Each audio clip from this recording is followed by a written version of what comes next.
ni Kaprondi. Hi, Kaprondi, shout out sa'yo. Siyempre, mahirap talagang tanggapin ang katotohanan. Napakahirap talaga. Hanggang dito na lang po. Sana, nung nag-vlog si Bopil, dapat hindi ka na sumagot sa LS. Hindi ka na sumagot doon sa mga interview ni Teacher N. Na wala namang katuturan yung mga interview yun. Na hindi ko alam na napasama ka pa pala. Alam mo, sa nangyari yun noong January 2023, nakalimutan ko na yun pinatawad na kita kung ano man naging kasalanan mo sa akin, sa aming mag-asawa, pinatawad ka na namin. Kung hindi mo man inilagay ang pangalan ko doon sa lupa, nasa sa iyo na yan. Pero nalaman ko dahil meron akong hinayad talaga na nagsubaybay sa iyo. At kung ano talaga, at kung ilang square meter yung dapat kong bibilhin. Na dapat 200, naging 850. Pagkatapos ngayon, mataas pa yung presyo na yung pala talaga ang totoo ay 200 square meter lang. Pero nakiusap ako sa iyo, ilagay mo ang pangalan ko. Pinadalahan kita lahat-lahat ng ID ko, Philippine ID, lahat. Pati mga passport ko, kinukuha mo pa rin Hindi ko alam kung bakit. Pero nakaraan na yon. Natapos na. Dahil nabayaran mo din ako. Una 30,000, tapos pangalawa 70,000. Tinanggap ko yon. Dahil pera ko yun siyempre, kukunin kong pabalik sa iyo. Pero kung ano man ang ginawa mo noon, pinatawad na kita, pinatawad ka na namin. Kahit nagpadala pa ka ako sa iyo ng spa na nag-hard pa ako sa immigration officer para magawa lang ako ng spa para kay Cathy, para mapalagay sa pangalan ni Cathy na sister ko, pero hindi mo rin inonor. Yun na sinabi mo sa akin, ma'am, masalema, magpadala ka ng spa para ilalagay na lang natin sa spa itong pangalan, itong lupa. Pero hindi mo rin inonor. Pero okay lang, tapos na. Nakaraan na, napatawad ka na namin, tapos na yun. Pero ang pagkakamali mo, sumagot ka sa live, sa interview ni Teacher N. Na hindi naman makatarungan yung pag-i-interview niya. Dapat hindi ka na sumagot. Dapat pinabayaan mo na lang. Siyempre, mali lahat ang mga contents mo doon. Mali lahat ang mga pinaliwanag mo doon. Siyempre, sasagutin ko yon. Doon ka talaga nagkamali. Pero sana mga viewers, patawarin na natin si Kaprondi. Magpapasko naman daw. Para lang sa kanyang mga pamilya, para sa kanyang mga anak. Pero ang nangyari to, hindi lang yun. May pangyayari pa. Before that, may pangyayari pa. Na may nagpabili sa iyo ng bahay at lupa. Pero inilagay mo rin sa pangalan mo hanggang sinugod ka at kinuha niyang pabalik yung bahay at lupa na pinabili niya sa iyo. Pagkatapos may pangatlo pa. Ito nga 100,000 na ito. Kaya kung ano man yung nangyari sa 100,000, nasa iyo na yon. Hindi namin alam kung ano nangyari doon sa 100 na yon. Siyempre, regardless, pagtatakpan ka ng mga kalingap. At siyempre, ang pagtatakip na yun, ang pag-aambagan ng mga reaktor. Pero dapat sana, hindi kung ano nangyari, dapat sinabi mo na lang, wag na po mga kalingap, wag na po kayo mag-ambagan. At pagsisikapan ko po ito na mabayaran. Siguro, maawa sa iyong ibang mga viewers na talagang down ka talaga sa pagsisisi mo. Yes, pero tinatanggap mo kung ano man ang iambag sa iyo ng kalingap. Dapat sinabi mo na lang, wag na po sana. At pagsisikapan ko po ito, na makuha ko po at mabayaran ko po lahat ang mga pagkukulang ko. Pero, ayan, ano nangyari? Hanggang dito na lang po ang aking upload na ito at marami pong salamat sa inyo pong lahat. At shoutout po sa iyo Kuya Bal, Kalinga Prab, Ate Edna Vlog. At shoutout din sa iyo Kapronti. At isama na natin ang iyong pamilya, pati asawa mo. Shoutout po sa inyo lahat. Popil, shoutout sa iyo. My sister Cathy, shoutout sa iyo.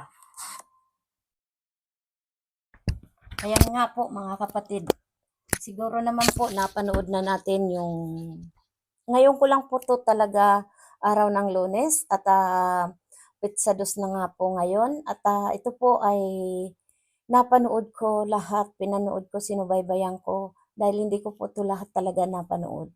Sa totoo lang po nakakalungkot dahil yung sinabi niya nga na sabi niya 200 square meter, totoo po yun.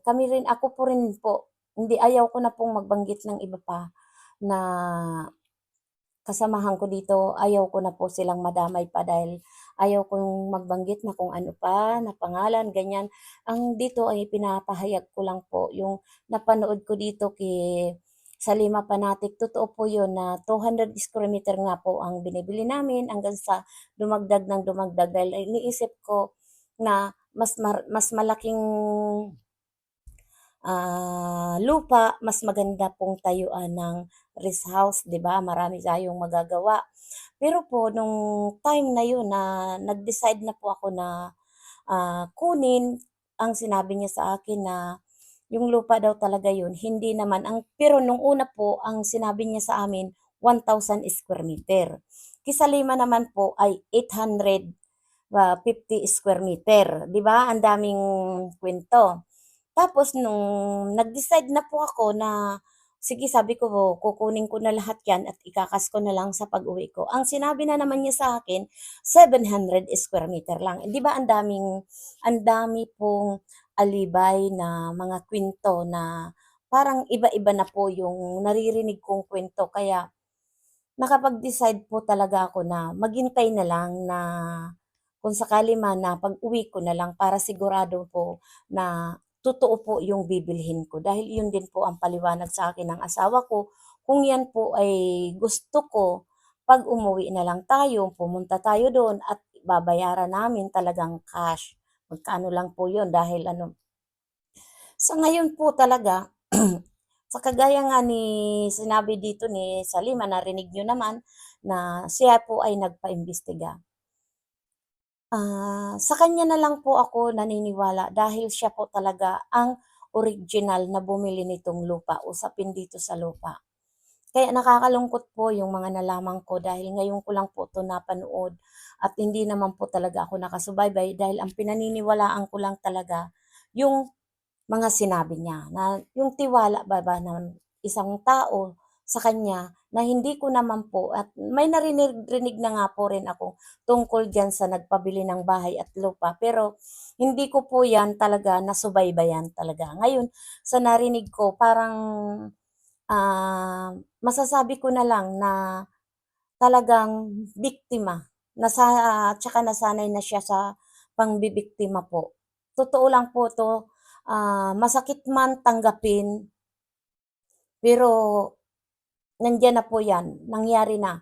Kung ang sinasabi ko nga, kung tayo po ay nagkapagsalita na tayo na ibibigay ko na lang, pagkagaya din sinabi dito na patawarin na lang tutal magpapasko. Pero sa mga ganito po na tayo ay puro pagpapatawad, 'di ba? Naisip ko po 'to na sa tuwing may mangyayaring ganitong, panluloko, sasabihin natin patawarin na lang.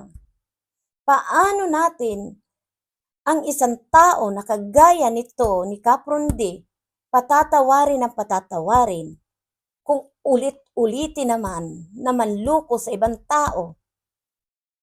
Kawawa po. Dapat ito na ganitong sitwasyon ay bigyan po ito ng leksyon. Ano ang masasabi niyo po mga kapatid? Sa ganitong sitwasyon, sa pahayag ni Salima Panatic, dahil talaga po, kung ano ang kinikwento ni Salima Panatic, yan po ay nangyari din sa akin. At napakaganda po talaga ni Kapron magpaliwanag, magsalita, talaga pong sanay na sanay po siya sa ganitong sitwasyon. Kaya po kami naniwala, lalong-lalo na po ako talaga paniwalang-paniwala sa kanya hanggang sa mahinahon ako nung sinabi niyang ibabalik niya na lang yung pera dahil ang kapatid niya na lang po ang kukuha. Doon po ngayon po ako nakapag-isip-isip talaga na pag-aralan ko talaga pong mabuti kung itong mga sinasabi ni Salima Panatic na talaga pong nagtiwala siya, na nakipag-usap sa kanya maganda. Yung tungkol po dito sa mga babuyan nasabi niya rin po 'yan sa akin na, "Doon ika sa may ilog magandang gawin babuyan dahil malapit nga talaga sa ilog." Ah, Muntik na rin talaga. Mabuti na lang po talagang nagdadalawang isip talaga ako dahil mayroon akong naririnig na mayroon na sa akin nakapagsabi. Kaya po ako, sinabi ko kukunin ko na lang 'di ba, noon na nagka-issue ako, ang dami ko ng na-issue noon. Alam niyo 'yun mga kapatid. Kaya ako po ay, nag-decide na sana pong i-donate ko na lang yung doon sa magkakapatid, kay Lourdes nga. Para po ay parang matapos ng usapan na wala na tayong babalikan diyan sa daet, 'di ba? Ngayon po ay sinabi ko sa kanya na dadagdagan ko na lang ng 35,000, kukunin ko yung 100 square meter.